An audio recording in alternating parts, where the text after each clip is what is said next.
Hi friends, Friday trading സെഷനിൽ മാർക്കറ്റിൽ 20% വമ്പിച്ച മുന്നേറ്റം നടത്തിയ സ്റ്റോക്കാണ് CDSL. ഈ സ്റ്റോക്കിനെ കുറിച്ചും ഇതിൻ്റെ ലോങ് ടേം ഹോൾഡിംഗ് സാധ്യതകളെ കുറിച്ചുമാണ് ഈ വീഡിയോയിൽ ചർച്ച ചെയ്യുന്നത്.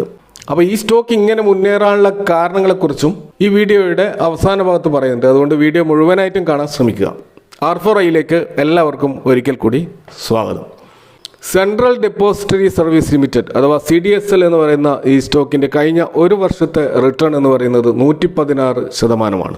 അതായത് ഇൻവെസ്റ്റ് ചെയ്ത പണം നേരെ ഡബിളായി എന്നർത്ഥം. അപ്പോൾ ഇതിൻ്റെ ഓൾ ടൈം ചാർട്ട് നോക്കിക്കഴിഞ്ഞാൽ അവിടെ 820% ഒരു റിട്ടേൺ കാണാൻ കഴിയും. കാരണം ഈ സ്റ്റോക്ക് ലിസ്റ്റ് ചെയ്യുന്നത് 2017 അന്ന് മുതൽ ഇന്ന് വരെ ഏകദേശം 5 വർഷത്തിൻ്റെ റിട്ടേൺ ആണ് 820%. അപ്പോൾ ഇതൊരു മൾട്ടി ബാഗർ റിട്ടേൺ നൽകിയ ഒരു സ്റ്റോക്കാണ്. സ്റ്റോക്ക് മാർക്കറ്റ് 2 പ്രധാനപ്പെട്ട ഡെപ്പോസിറ്ററി പാർട്ടിസിപ്പൻറ്റ് കമ്പനികളാണുള്ളത്. ഒന്ന് NSDL-ഉം മറ്റൊന്ന് CDSL-ഉം. അപ്പോൾ 1995 NSE-യുടെ ഒരു സബ്സിഡിയറി ആയിട്ട്, അതായത് നാഷണൽ സ്റ്റോക്ക് എക്സ്ചേഞ്ചിൻ്റെ ഒരു സബ്സിഡിയറിയായി രൂപം കൊണ്ട NSDL അഥവാ നാഷണൽ സെക്യൂരിറ്റീസ് ഡെപ്പോസിറ്ററി ലിമിറ്റഡ് ആണ് ആദ്യത്തെ ഡെപ്പോസിറ്ററി. അപ്പോൾ ഇവരുടെ ജോലി എന്ന് പറയുന്നത് അതുവരെ ഉണ്ടായിരുന്ന പേപ്പർ ഫോമിൽ ഉണ്ടായിരുന്ന ഡിമാറ്റ് അക്കൗണ്ടുകൾ ഒരു ഡിമാറ്റ് അക്കൗണ്ട് ഇലക്ട്രോണിക് ഡിജിറ്റൽ രൂപത്തിലേക്ക് സൂക്ഷിക്കുന്ന ഒരു സംവിധാനമാണ് ഈ ഡെപ്പോസിറ്ററി പാർട്ടിസിപ്പൻറ്റുകൾ ചെയ്യുന്നത്. അപ്പോൾ NSDL ആണ് ആദ്യമായിട്ടിത് നാഷണൽ സ്റ്റോക്ക് എക്സ്ചേഞ്ചിൽ അവതരിപ്പിച്ചത്. NSDL എന്ന് പറയുന്ന ആ കമ്പനിയിൽ NSEക്ക് അഥവാ നാഷണൽ സ്റ്റോക്ക് എക്സ്ചേഞ്ചിന് 24% ഹോൾഡിംഗ് മാത്രമാണുള്ളത്. അതുകൊണ്ട് തന്നെ ഇതൊരു സെമി ഗവൺമെൻറ് സ്ഥാപനമാണ്, പൂർണ്ണമായിട്ടും ഒരു PSU കമ്പനിയല്ല. അപ്പോൾ നാഷണൽ സ്റ്റോക്ക് എക്സ്ചേഞ്ചിൽ NSDL പോലെ ബോംബെ സ്റ്റോക്ക് എക്സ്ചേഞ്ചിൽ ഇതേപോലുള്ള ഒരു സംവിധാനം വേണമെന്നതിൻ്റെ ആവശ്യപ്രകാരമാണ് 1999 ഈ CDSL രൂപം കൊള്ളുന്നത്. അപ്പോൾ ഈ CDSL ഇപ്പോഴത്തെ അവരുടെ ഷെയർ ഹോൾഡിംഗ് പാറ്റേൺ നോക്കിക്കഴിഞ്ഞാൽ നമുക്ക് 15% ഹോൾഡിംഗ് മാത്രമാണ് പ്രൊമോട്ടർമാർക്കുള്ളത്. അതിൻ്റെ പ്രധാനപ്പെട്ട പ്രൊമോട്ടർ എന്ന് പറയുന്നത് BSE ആണ്, ബോംബെ സ്റ്റോക്ക് എക്സ്ചേഞ്ച് ആണ്. ഇവർ കൂടാതെ ഇതിൽ ഇപ്പോഴുള്ള മറ്റ് പ്രധാനപ്പെട്ട മേജർ ഷെയർ ഹോൾഡേഴ്സ് എന്ന് പറയുന്നത് ഒന്ന് സ്റ്റാൻഡേർഡ് ചാർട്ടേഡ് ബാങ്ക് എന്ന് പറയുന്ന ഫോറിൻ ഇൻവെസ്റ്ററും, അതുപോലെ പരാഗ് പരീഖ് ഫ്ലെക്സി ക്യാപ്പർ എന്ന് പറയുന്ന മ്യൂച്വൽ ഫണ്ട് ഹൗസും, അതേപോലെ നിപ്പോൺ ഇന്ത്യ എന്ന് പറയുന്ന മ്യൂച്വൽ ഫണ്ടും, അതേപോലെ ICICI പ്രൊഡൻഷ്യൽ LIC പോലെയുള്ള ഇൻസ്റ്റിറ്റ്യൂഷണൽ ഇൻവെസ്റ്റേഴ്സാണ് പ്രധാനമായിട്ടും നമുക്കിവിടെ കാണാൻ കഴിയുക. അപ്പോൾ 2017 ജൂണിലാണ് CDSL സ്റ്റോക്ക് മാർക്കറ്റ് ലിസ്റ്റ് ചെയ്യുന്നത്. അപ്പോൾ ഇതുവരെ NSDL സ്റ്റോക്ക് മാർക്കറ്റ് ലിസ്റ്റ് ചെയ്തിട്ടില്ല. ഈ CDSL ഈ 2017 ലിസ്റ്റ് ചെയ്യുമ്പോൾ അതിൻ്റെ IPO പ്രൈസ് എന്ന് പറയുന്നത് 149 രൂപയായിരുന്നു. അപ്പോൾ ആ ഒരു IPO പ്രൈസിനെ ബഹുദൂരം പിന്നിലാക്കി 250 രൂപക്കാണ് ഈ സ്റ്റോക്ക് ലിസ്റ്റ് ചെയ്തത്. ഏകദേശം 70% ലിസ്റ്റിംഗ് ഗെയിനാണ് അന്നത്തെ ദിവസം ഈ സ്റ്റോക്ക് നേടിയത്. അതിനുശേഷം ഈ സ്റ്റോക്ക് തിരിഞ്ഞു നോക്കിയിട്ടില്ല എന്ന് വേണമെങ്കിൽ നമുക്ക് പറയാം. കാരണം ലിസ്റ്റിങ്ങിന് ശേഷം 10 ഇരട്ടിയായിട്ട് അത് വർദ്ധിച്ച് ഇപ്പോൾ 2400 എന്നുള്ള ലെവലിലാണ് ഈ സ്റ്റോക്ക് നമുക്ക് കാണാൻ കഴിയുന്നത്. ഇപ്പോൾ 2 ഡെപ്പോസിറ്ററി പാർട്ടിസിപ്പൻസ് ആണ് ഇന്ത്യൻ സ്റ്റോക്ക് മാർക്കറ്റിൽ ഉള്ളത് എന്ന് ഞാൻ പറഞ്ഞു, NSDL-ഉം CDSL-ഉം. ഇത് നമ്മൾ ഡിയോപ്പൊളി എന്ന് പറയും. പക്ഷേ ഈ ഡിയോപ്പൊളിയിൽ CDSL ഇപ്പോൾ ഒരു മൊണോപ്പൊളി പോലെയാണ് വളർന്നുകൊണ്ടിരിക്കുന്നത്. അപ്പോൾ ഇങ്ങനെ ഒരു സെൻസേഷണൽ ആയിട്ടുള്ള ഒരു വളർച്ച ഈ സ്റ്റോക്കിൽ ഉണ്ടാകാനുള്ള കാരണം എന്താണ് എന്ന് നമ്മൾ നോക്കിക്കഴിഞ്ഞാൽ, ഇന്ത്യയിൽ ഇപ്പോൾ ഇടപെടുന്ന റീറ്റെയിൽ ഇൻവെസ്റ്റേഴ്സ് ഏറ്റവും അധികം യൂസ് ചെയ്യുന്നത് Zerodha, grow, Upstox, Angel one പോലെയുള്ള ഡിസ്കൗണ്ട് ബ്രോക്കേഴ്സിൻ്റെ പ്ലാറ്റ്ഫോമാണ്. അപ്പോൾ ഭൂരിഭാഗം ഡിസ്കൗണ്ട് ബ്രോക്കേഴ്സും ഒരു ഡെപ്പോസിറ്ററി പാർട്ടിസിപ്പൻ്റ് ആയിട്ട് കണക്ട് ചെയ്തിരിക്കുന്നത് CDSL-ലാണ്. NSDL ആണെങ്കിൽ അവർ കൂടുതലായിട്ടും കണക്ട് ചെയ്തിരിക്കുന്നത് ഇൻസ്റ്റിറ്റ്യൂഷണൽ ഇൻവെസ്റ്റേഴ്സുമായിട്ടും മറ്റ് ബിഗ് പ്ലേയേഴ്സുമായിട്ടാണ്. ഇപ്പോൾ ഡിപ്പോസിറ്ററി ചാർജസ് അഥവാ DP ചാർജസ് ആണ് ഈ CDSL-ൻ്റെയും NSDL-ൻ്റെയും പ്രധാനപ്പെട്ട വരുമാന മാർഗം. അപ്പോൾ ഡിമാറ്റ് അക്കൗണ്ടിൽ ട്രേഡിംഗ് ആക്ടിവിറ്റി നടക്കാത്ത സമയത്ത് CDSL യാതൊരുവിധ മെയിൻ്റനൻസ് ചാർജും ഈടാക്കുന്നില്ല. അതായത് നമ്മളൊരു സ്റ്റോക്കിൽ ഇൻവെസ്റ്റ് ചെയ്ത് അത് നമ്മൾ ഡിമാറ്റ് അക്കൗണ്ടിൽ അവിടെ കിടക്കുകയാണെങ്കിൽ അങ്ങനെ കിടക്കുന്നതിന് വേണ്ടി പ്രത്യേക ചാർജൊന്നും CDSL ഈടാക്കുന്നില്ല. പക്ഷേ നിങ്ങളത് സെല്ല് ചെയ്യുമ്പോഴാണ് ചാർജ് ഈടാക്കുന്നത്. അപ്പോൾ ഇത് ഈ CDSL-ൻ്റെ ഒരു അഡ്വാൻറ്റേജ് ആണ്. എന്നാൽ NSDL ഇങ്ങനെ ഒരു സംവിധാനമില്ല. അവിടെ എപ്പോഴും മെയിൻ്റനൻസ് ചാർജ് കൊടുത്തുകൊണ്ടേയിരിക്കണം. അപ്പോൾ അതുകൊണ്ടാണ് ഡിസ്കൗണ്ട് ബ്രോക്കേഴ്സ് കൂടുതലായിട്ടും CDSL-ലേക്ക് ആകർഷിക്കാൻ കാരണം.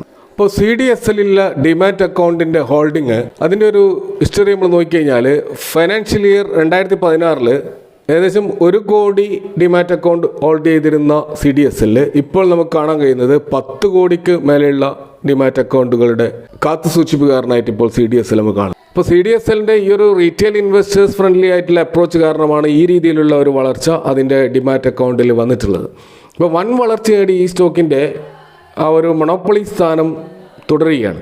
കമ്പനിയുടെ ഒരു റവന്യൂ സ്പ്ലിറ്റ് നമ്മൾ നോക്കിക്കഴിഞ്ഞാൽ ഇവരുടെ പ്രധാനപ്പെട്ട വരുമാനം എന്ന് പറയുന്നത് ഡെപ്പോസിറ്ററി സർവീസിലൂടെയാണ് കിട്ടുന്നത്. 79% അതിലൂടെയാണ് അവർ കിട്ടുന്നത്. അതിൽ പ്രധാനമായിട്ടും ഡിമാറ്റീരിയലൈസേഷൻ, അതുപോലെ holding, transfer and pledge of stocks, electronic ഫോമിൽ ഇതൊക്കെ സൂക്ഷിക്കുന്നതിനുള്ള ചാർജസ്, അതുപോലെ വോട്ടിംഗ് സർവീസും ഇവർ പ്രൊവൈഡ് ചെയ്യുന്നത്. നമുക്കറിയാം കമ്പനികളുടെ വോട്ടിങ്ങുമായിട്ട് ബന്ധപ്പെട്ട് നമുക്ക് മെസ്സേജ് വരുന്നുണ്ട്. ഇത് CDSൽ നിന്നാണ് വരിക. ഇതുപോലെ രണ്ടാമത്തെ ഇവരുടെ പ്രധാനപ്പെട്ട വരുമാനമാർക്കും വരുന്നത് ഡാറ്റ എൻട്രിയും സ്റ്റോറേജിൽ നിന്നുമാണ്. ഏകദേശം 20% വരുമാനം അവിടെ നിന്ന് വരുന്നത്. ഇവിടെ പ്രധാനമായിട്ട് ഡാറ്റ എൻട്രി സ്റ്റോറേജ് നടക്കുന്നത് KYC ഡോക്യുമെൻറ്റിലാണ്. നമ്മൾ സാധാരണ നമ്മുടെ ഇൻവെസ്റ്റേഴ്സിൻ്റെ KYC നമ്മൾ ചെയ്യുമ്പോൾ പ്രത്യേകിച്ച് പാൻ കാർഡ് അതുപോലെ മറ്റ് ഡീറ്റെയിൽസൊക്കെ നമ്മൾ കൊടുക്കുമ്പോൾ അതൊക്കെ സ്റ്റോർ ചെയ്യുന്നത് ഈ പറയുന്ന CDSൽ എന്നുള്ള ഡെപ്പോസിറ്റ് പാർട്ടിസിപ്പൻറ്റിലാണ്. കൂടാതെ ഇവർ 1% നേരിയ ഒരു വരുമാനം ഇവർ കമ്പനികളിൽ നിന്ന് ലഭിക്കുന്നുണ്ട്. അത് ഇൻഷുറൻസ് പോളിസികളും വെയർഹൗസ് റെസീറ്റുകളും ഇലക്ട്രോണിക് ഫോമായിട്ട് CDSൽ സൂക്ഷിക്കുന്നതിൻ്റെ ഭാഗമായിട്ട് കിട്ടുന്ന 1% റവന്യൂ ഇവരുടെ റവന്യൂവിൽ അടയപ്പെടുന്നുണ്ട്. ഒരു സ്മോൾ ക്യാപ് കമ്പനിയായി തുടങ്ങി ഇപ്പോൾ അതിൻ്റെ മാർക്കറ്റ് ക്യാപ്പ് 24,947 കോടിയുള്ള ഒരു മിഡ് ക്യാപ് സെഗ്മെൻറ്റിൽ ഉൾപ്പെടുത്തേണ്ട കമ്പനിയായിട്ട് മാറിയിരിക്കുകയാണ്. ഈ കമ്പനിയുടെ ബിസിനസ് മോഡലിൽ നമ്മൾ കാണുന്ന ഒരു അഡ്വാൻറ്റേജ് എന്താണെന്ന് വെച്ച് കഴിഞ്ഞാൽ ഈ കമ്പനി ഒരു അസറ്റ് ലൈറ്റ് ബിസിനസ് മോഡലാണ്. ഈ അസറ്റ് ലൈറ്റ് ബിസിനസ് മോഡൽ എന്ന് പറഞ്ഞു കഴിഞ്ഞാൽ അവിടെ വലിയ തോതിലുള്ള ക്യാപിറ്റൽ എക്സ്പെൻഡിച്ചർ വരുന്നില്ല, അതുപോലെ ഓപ്പറേഷണൽ കോസ്റ്റും വലിയ തോതിൽ വരുന്നില്ല. അപ്പോൾ അതുകൊണ്ട് തന്നെ നല്ല ലാഭം ഇവർക്ക് ഇവരുടെ ബിസിനസ് ആക്ടിവിറ്റിയിൽ നിന്ന് ഉണ്ടാക്കാൻ പറ്റുന്നുണ്ട്. അത് നമുക്കിവിടെ കാണാൻ കഴിയും. ഇവരുടെ ഓപ്പറേറ്റിംഗ് പ്രോഫിറ്റ് മാർജിൻ എന്ന് പറയുന്നത് 60%. ഇവിടെ ബിസിനസ്സിൽ നിന്ന് ഇവരുണ്ടാക്കുന്ന ലാഭം 60%, അതുപോലെ ഇവരുടെ 5 വർഷത്തെ സെയിൽസ് ഗ്രോത്ത് നമ്മൾ നോക്കിക്കഴിഞ്ഞാൽ അത് 33% കാണാം. ഇത് ഈ അടുത്ത കാലത്ത്, അതായത് കഴിഞ്ഞ 12 മാസത്തെ നോക്കുകയാണെങ്കിൽ അത് 46% കൂടിയതായിട്ടും കാണാം.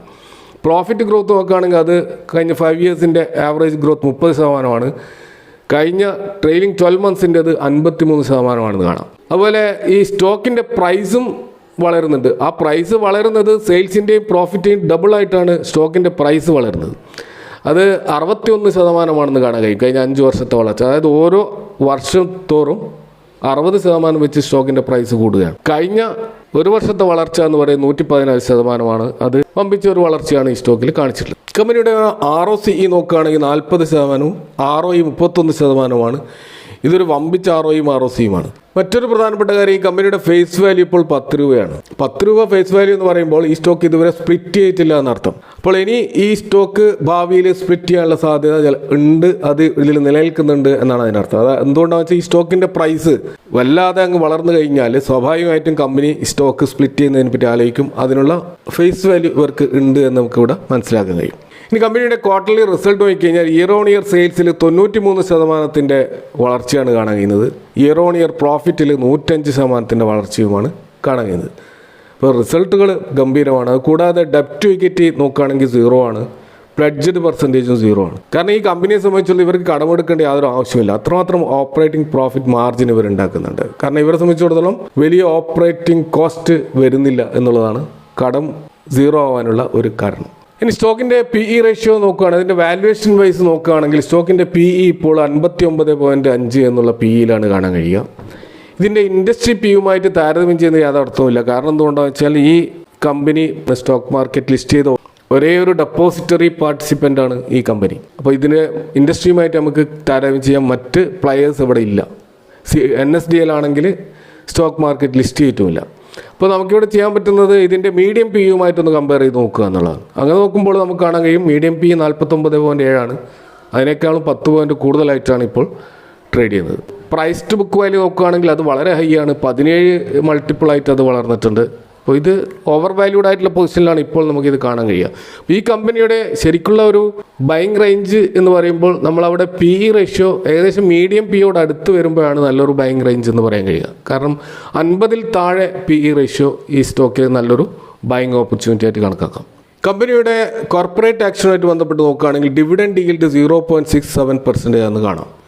അപ്പോൾ എല്ലാ വർഷവും കൃത്യമായിട്ട് ഡിവിഡൻഡ് നൽകുന്നു എന്ന് മാത്രമല്ല അത് ഓരോ വർഷവും വർദ്ധിപ്പിച്ചുകൊണ്ടേയിരിക്കുന്നതായിട്ട് കാണാം. ഇപ്പോൾ 2018 മുതൽ ഇവർ കൊടുത്തുള്ള ഡിവിഡൻഡ് നോക്കുകയാണെങ്കിൽ 2018 വർഷം 3.5 റുപ്പീസാണ് ഇവർ ഡിവിഡൻഡ് കൊടുത്തത്.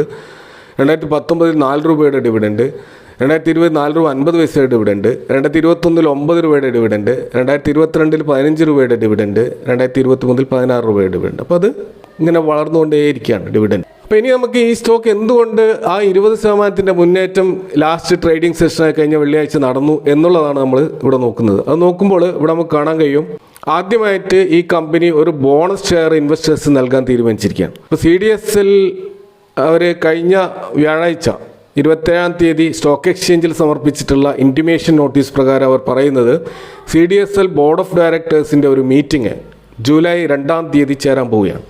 ഈ മീറ്റിങ്ങിൻ്റെ പ്രധാന അജണ്ട എന്ന് പറയുന്നത് ഇൻവെസ്റ്റേഴ്സിന് ബോണസ് ഷെയർ ഇഷ്യൂ ചെയ്യാനുള്ള പ്രപ്പോസൽ ഡയറക്റ്റ് ബോർഡിൻ്റെ അപ്രൂവൽ വാങ്ങിക്കുക എന്നുള്ളതാണ്. അപ്പോൾ ബോണസ് ഇഷ്യൂ ചെയ്യുന്നതിൻ്റെ റേഷ്യോ എത്രയാണ്, അതുപോലെ അതിൻ്റെ റെക്കോർഡ് ഡേറ്റ് എത്രയാണ്, ഇങ്ങനെയുള്ള മറ്റ് ഡീറ്റെയിൽസ് ഒന്നും ആ നോട്ടീസിൽ അവൈലബിൾ അല്ല. അത് ഡയറക്റ്റ് ബോർഡ് അപ്രൂവലിന് ശേഷമായിരിക്കും നമുക്ക് അറിയാൻ കഴിയുക. അപ്പോൾ ആദ്യമായിട്ട് ഒരു കോർപ്പറേറ്റ് ആക്ഷനിലൂടെ CDSL അവരുടെ ബോണസ് ഷെയർ ഇൻവെസ്റ്റേഴ്സ് നൽകുന്നതിൻ്റെ ഒരു എക്സൈറ്റ്മെൻ്റ് ആണ് യഥാർത്ഥത്തിൽ നമ്മൾ കഴിഞ്ഞ ദിവസം മാർക്കറ്റിൽ കണ്ടത്. അതാണ് ആ 20% അപ്പർ സർക്യൂട്ട് നമ്മൾ കണ്ടത്.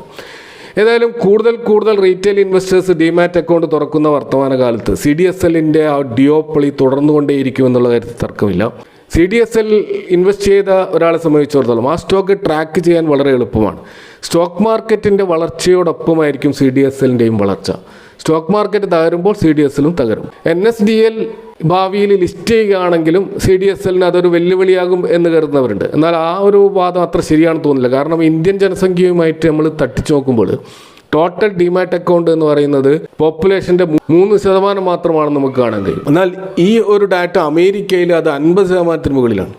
അപ്പോൾ നമുക്ക് ഇനിയും എത്രയോ ഡിമാറ്റ് അക്കൗണ്ടുകൾ തുറക്കേണ്ടതുണ്ട്. 50% മുകളിലെങ്കിലും നമ്മൾ പോകേണ്ടതുണ്ട്. അപ്പോൾ അതുകൊണ്ട് ഡിമാറ്റ് അക്കൗണ്ടുകൾ ഇനിയും വളരും. ഇനിയും റീറ്റെയിൽ ഇൻവെസ്റ്റേഴ്സ് ധാരാളമായിട്ട് സ്റ്റോക്ക് മാർക്കറ്റിലേക്ക് വരും. അപ്പോൾ NSDL വന്നാലും ഇനി മറ്റ് തേർഡ് പാർട്ടി ഡെപ്പോസിറ്റർ പാർട്ടിസിപ്പൻസ് വന്നാലും അത് വലിയ തോതിൽ CDSLന് വെല്ലുവിളിയാകാൻ പോകുന്നില്ല. കാരണം ഇവരുടെ നെറ്റ്വർക്ക് വളരെ വിപുലമാണ്, വലിയ ക്ലയൻറ്റ് ബേസാണുള്ളത്. അപ്പോൾ ആ ഒരു നെറ്റ്വർക്കിൽ നിന്ന് സ്വിച്ച് ചെയ്യുക എന്നുള്ളത് കമ്പനികളെ സംബന്ധിച്ച് എളുപ്പമല്ല. പ്രത്യേകിച്ച് ഡിസ്കൗണ്ട് ബ്രോക്കേഴ്സിനൊന്നും അത് എളുപ്പത്തിൽ ഇവരുടെ പാർട്ടിസിപ്പൻറ്റിനെ മാറ്റാൻ കഴിയില്ല. അത്രമാത്രം അവർ ഡിമാറ്റ് അക്കൗണ്ടുകൾ ഓൾറെഡി CDSL ഇത് അപ്ലോഡ് ചെയ്തിരിക്കുകയാണ്. അപ്പോൾ അതുകൊണ്ട് തന്നെ ഇതത്ര എളുപ്പമുള്ളൊരു കാര്യമല്ല. ആ സ്വിച്ച് ചെയ്യുക എന്നുള്ളത് അത്ര ഈസി ആയിട്ടുള്ളൊരു കാര്യമല്ല. അപ്പോൾ അതൊക്കെ കൊണ്ട് തന്നെ CDSLൻ്റെ ഭാവി ശോഭനം തന്നെയാണ്. ഇപ്പോൾ വീഡിയോ ഇവിടെ അവസാനിപ്പിക്കുകയാണ്. സംശയങ്ങളും കമൻറ്റുകളും അറിയിക്കുക. Thank you for watching. See you next time with another video.